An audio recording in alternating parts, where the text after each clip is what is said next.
is complete, young wizard. You're ready.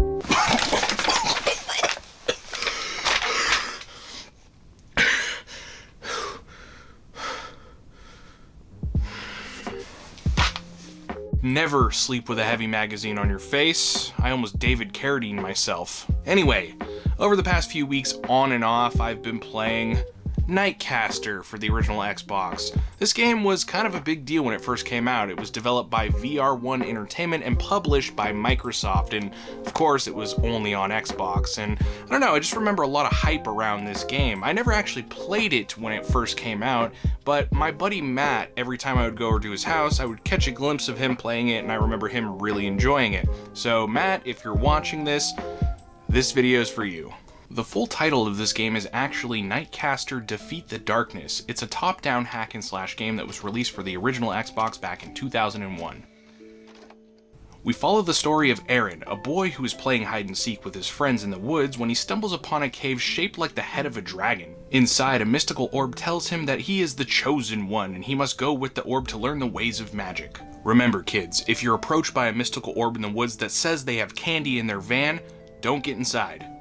And after years of training, Aaron returns to his homeland only to find that the NightCaster has unleashed evil around the region and has turned day into infinite night. It's up to this seasoned wizard to cleanse the land of monsters and defeat the NightCaster to restore the world to its original peaceful state. It's a really generic fantasy storyline, but typically I forgive games with lackluster plots because, well, if the gameplay's fun, who cares?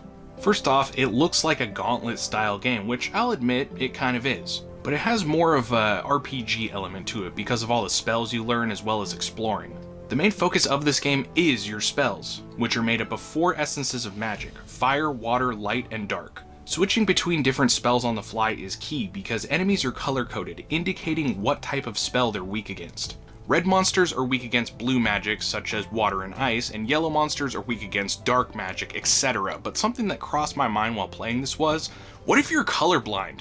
I would feel so bad if the person was colorblind while trying to play this game. And granted, you can use any spell to defeat an enemy, but it's the difference between taking 10 hits to kill it and 1.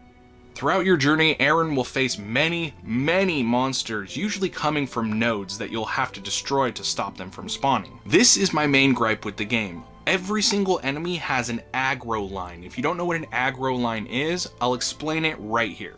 Okay, so we have the aggro line. We have enemies. If you cross this aggro line, instantly every enemy will chase after you until you either kill them or go back across that line, and then they will return to where they were. But since enemies always spawn from these nodes constantly, you're fucking doing this shit, and it's really annoying.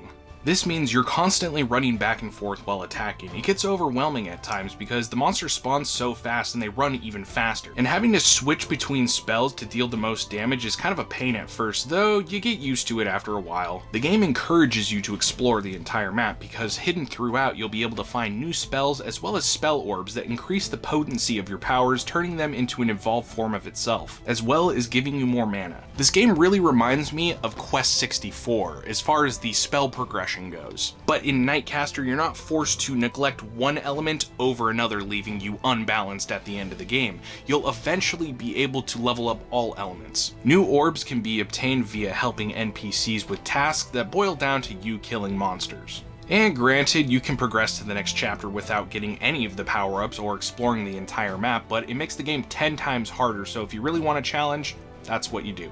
Even if you do explore the entire map and get all the power-ups, you'll probably be dying a lot, but thankfully there are these things called mushroom circles where you can save your progress as well as start out with full HP. For the time that this came out, I'd say that the levels look pretty good as far as the graphics are concerned, and the draw distance is decent as well. And there's enough variety in every chapter to keep the scenery fresh to balance out the monotony of the gameplay itself. Now, the coolest part about this game in my opinion is the Grandiose boss fights. For how samey the normal enemies feel throughout the entire game, it's a breath of fresh air when you get to a massive boss fight.